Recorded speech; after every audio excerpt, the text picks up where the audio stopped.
சமுத்திரத்தை சங்குல அடைக்க முடியாதுன்னு சொல்லுவாங்க. மாபெரும் காவியமான ராமாயணத்தோட முக்கியமான நிகழ்வுகளை மட்டும் பொம்மை வடிவுல காட்சிப்படுத்துறதுக்காக பேப்பர் மேட்ச்ல செஞ்ச செட்டை இந்த மாதிரி பாக்ஸ்ல நாங்க பேக் பண்ணிருக்கோம். இது என்ன இருக்குன்னு பார்க்கலாம் வாங்க. ராமாயணத்தோட காவிய தலைவனான ராமனோட ஜனனம் புத்திர காமேஷ்டி யாகத்துல இருந்து ஆரம்பிக்குது.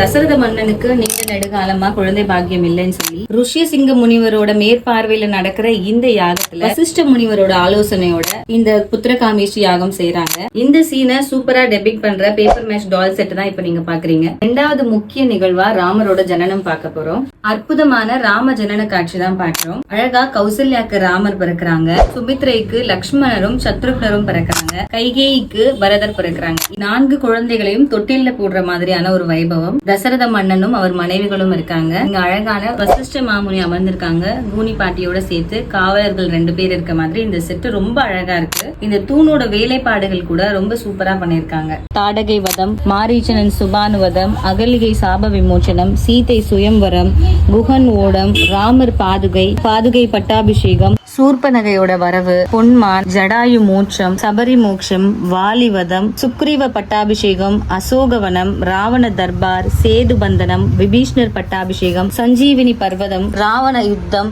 சீதையோட அக்னி பிரவேசம், கடைசியா ராமர் பட்டாபிஷேகம் வரைக்கும் இருக்கு. இந்த 24 முக்கிய நிகழ்வுகளை மட்டும் ஒரு கதையா எடுத்து ராமாயணத்தை பிரசன்ட் பண்றதுக்காக பேப்பர் மேட்ச்ல செஞ்சிருக்கோம். இந்த ப்ராடக்ட் உங்களுக்கு வேணும்னா கண்டிப்பா லக்கி பாட் வாட்ஸ்அப் நம்பரை கான்டாக்ட் பண்ணுங்க.